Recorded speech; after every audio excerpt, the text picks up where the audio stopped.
Hello friends, welcome to the another video of Python tutorial series. तो आज की video में हम देखेंगे इफ एल्स कंडीशंस क्या होती हैं, उसको कैसे यूज करते हैं और उनका क्या बेसिक सिंटैक्स होता है। पिछली वीडियो में हमने डिक्शनरी के बारे में पढ़ा था, तो इसमें अब हम इफ एल्स कंडीशंस के बारे में पढ़ेंगे। तो यार, इफ एल्स कंडीशन शुरू करने से पहले ना मैं आपको कुछ एक बेसिक चीजें इसके अंदर समझा देता हूँ। इसको आप नॉर्मल एक रियल लाइफ कंडीशन से भी कोरिलेट कर सकते हैं। फॉर एग्जाम्पल मैं यहाँ पे बोलूँ कि इफ इट इज रेनिंग, ठीक है, रेनिंग की स्पेलिंग गलत हो गई, ठीक है। अगर बारिश हो रही है बाहर तो देन टेक अम्ब्रेला। अगर नहीं हो रही है एल्स, ठीक है, वो एल्स कंडीशन आ गई। या अगर बारिश नहीं हो रही तो डोंट टेक अम्ब्रेला। बस यही है इफ एल्स कंडीशन ओवरऑल देखा जाए तो। इफ के आगे मेरी एक कंडीशन है। क्या कंडीशन है? अगर बारिश हो रही है, इट इज रेनिंग, तो ये करना है, ठीक है, नहीं तो ये कर देना है। यहां पे मैंने कॉलन का यूज किया है, ये मैं आपको आगे अभी इसी वीडियो में समझाऊंगा क्यों, क्योंकि ये एक बेसिक सिंटेक्स होने वाला है। तो अभी मैं इसको रिमूव करता हूं यहाँ पे, और यहाँ पे मैं सपोज दो वेरिएबल ले लेता हूं, एक इनपुट इंट की फॉर्म में। आप इसको स्ट्रिंग की फॉर्मेट में भी ले सकते हैं, ऐसा कुछ प्रीडिफाइंड नहीं है। मैं यहाँ पे इजी होता है इंट, इसलिए मैं ले रहा हूं। अब मैं यहाँ पे इफ का सिंटेक्स डालूंगा, इफ ए। अब यहाँ पे कंपैरिजन ऑपरेटर जो हमने किए थे, याद होगा आपको पिछली वीडियोस में, उसका यूज करूंगा मैं कंडीशन बनाने के लिए। इफ ए डबल इक्वल, मतलब कि अगर ए मेरा बी के बराबर है। फिर से मैं बोल दे रहा हूँ, जिन्होंने कंपैरिजन ऑपरेटर वगैरह की वीडियोस या ऑपरेटर की वीडियोस नहीं देखी, वो मेरे पिछले वीडियोस को जाके देख सकते हैं। मैं उसका लिंक जो है डिस्क्रिप्शन में भी डाल दूंगा, ऑपरेटर्स का और कंपैरिजन ऑपरेटर्स का।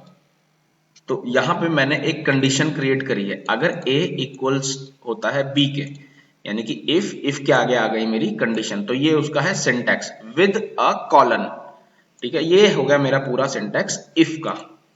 अब इसके बाद मैं यहाँ पे जब एंटर प्रेस करता हूं तो ये मेरा कुछ चार स्पेसेस छोड़ के, इंडेंटेशन कहते हैं इसको, चार स्पेसेस छोड़ के मेरा कर्सर यहाँ पे लेके आएगा, ठीक है। तो इंडेंटेशन का आपको बहुत ध्यान रखना है कि अगर आपको इफ के अंदर आना है तो यहाँ पे आपको या तो आप डायरेक्ट एंटर प्रेस करेंगे कॉलन के बाद तो आप खुद ही आ जाएंगे, ठीक है, उसके जस्ट नीचे इफ के। अदरवाइज आप टैब प्रेस करेंगे तो भी आपको वो चार स्पेसेस छोड़ के वो इफ कंडीशन में रख देगा आपका कर्सर। अब यहाँ पे मैं कंडीशन लगाता हूं कि प्रिंट कंडीशन ट्रू। तो ये हो गया मेरा इफ स्टेटमेंट। अब मैं पहले ऐसा करता हूँ, इसको रन करता हूँ, फिर मैं बाकी चीजें समझाऊंगा।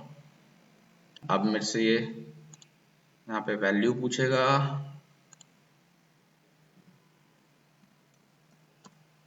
कंडीशन ट्रू, ठीक है, क्योंकि ये दोनों वैल्यूज इक्वल है।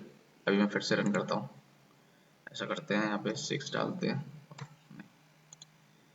और अब पर 5 डालते हैं, तो कुछ भी नहीं हुआ क्योंकि ये कंडीशन मैच नहीं हुई मेरी। अब इसके बाद मैं चलता हूं अपने एल्स पे। अगेन एल्स भी ऐसे ही एल्स लिखा और उसके बाद कॉलन आ गया, ठीक है। अगर ए बी के बराबर होता है तो कंडीशन ट्रू प्रिंट कर दे, अदरवाइज, फिर से मैंने यहां एंटर किया तो मैं एल्स के अंदर आ गया, कंडीशन फॉल्स प्रिंट कर दे। ये मैंने रन किया, 9 डाला, 6 डाला, फॉल्स आ गया, ठीक है। ऐसा करते हैं, अब यहां पर ना हम इंक्रीमेंट कर देते हैं, a equals to a plus 6 कर देते हैं एंड देन प्रिंट कर देते हैं a को, a की नई वैल्यू को प्रिंट कर देंगे अब हम, ठीक है। इसके अंदर ना कुछ लिख देते हैं ताकि एंटर वैल्यू ऑफ a,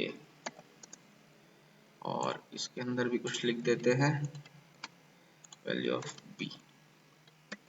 अब मैंने यहाँ पे किया एंटर वैल्यू ऑफ a 1 5, ठीक है। हुआ क्या, इसने कंडीशन पहली चीज तो ट्रू नहीं हुई, ए जो है बी के बराबर नहीं है, एल्स में आया, ठीक है। ए क्या था 1, 1 + 6 7, और पहले फॉल्स प्रिंट हुआ फिर 7 प्रिंट हुआ, तो यानी पहले फॉल्स प्रिंट हुआ और 7। तो ये था मेरा इफ एल्स कंडीशन। अब हम देखेंगे इफ एल्स इफ या एलिफ क्या होता है। तो अब एल इफ देखना है हमने, एल्स इफ भी कहते हैं, एलिफ होता है जो सिंटेक्स बेसिकली पाइथन में एग्जैक्टली बोला जाता है एल इफ, मतलब अब एक और कंडीशन आपको यहाँ डालनी पड़ेगी। ये मैं कर देता हूँ यहाँ पे, कॉलम को हटा देता हूँ, यहाँ पे मैं ये कंडीशन डाल देता हूँ कि लेस देन इक्वल्स टू है, तभी ये काम करेगा। फिर से मैं काम करता हूँ, फिर से एक और एलिफ डाल देता हूँ, और इस बार मैं greater than equal to operator के साथ में डाल देता हूँ, और फिर इस बार इसको मैं बी के साथ में करता हूँ, बी प्लस एंड, एकदम एंड में चाहूँ तो मैं एल्स डाल सकता हूँ, print this is all about else if and elif, ठीक है। इसको मैं रन करता हूँ। अब देखते हैं कौन सी कंडीशन ट्रू होती है, कौन सी कंडीशन फॉल्स होती है। कंडीशन ट्रू लिखेंगे यहाँ पे, या कुछ और ही लिखते हैं, काम करते हैं।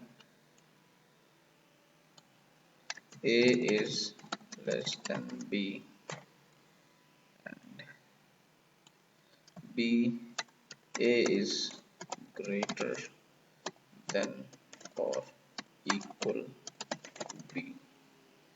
ओके, यहाँ पे क्यों एरर आ रहा है? ओके, मैंने इन्वर्टेड कॉमा नहीं डाला था।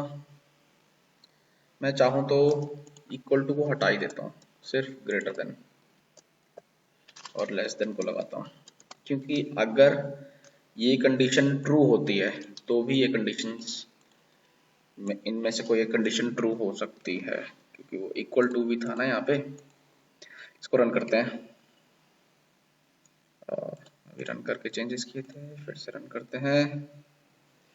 ए है मेरा सपोज 4, बी है मेरा 5, तो अब a इज लेस देन 4, तो ये वाली कंडीशन चलेगी। ओके, 4 + 6 इज 10, तो a is less than b and a is 10 now. फिर से रन करें, 5 5 कंडीशन ट्रू, ठीक है। तो अभी ये वाली कंडीशन रन हुई है। तो ये था मेरा एल्स इफ। एक और बार इसको रन करते हैं, आपकी बार a को 9 करते हैं, b को 6, a को 9 करते हैं, b को 6 कर देते हैं, तो a इज ग्रेटर देन और इक्वल्स टू b, ठीक है। तो ये था मेरा पूरा केस, एल्स इफ, एलिफ और इफ एल्स, जो भी आप इसको कह सकते हैं, ठीक है। अब इसके बाद मैं एक चीज आपको बता देता हूं कि जो इफ कंडीशन है मेरा, जो मेरी इफ कंडीशन है, वो बिना एल्स के चल सकती है, लेकिन एल्स बिना इफ के नहीं चल सकता है, ठीक है।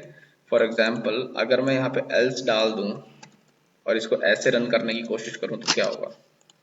एरर दे देगा, इनवैलिड सिंटैक्स। बट वही चीज मैं ये कर दूं तो ये रन होगा, ठीक है, देख सकते हैं आप। तो ये रन हो रहा है, तो इसको मैं यहाँ लिख देता हूँ कि if can be used without else but else can not be used without if, same goes with elif, ठीक है। अकेला एलिफ हम नहीं यूज कर सकते बिना इफ कंडीशन के, तो हमें पहले इफ कंडीशन यूज करनी ही पड़ेगी इन सबको यूज करने के लिए।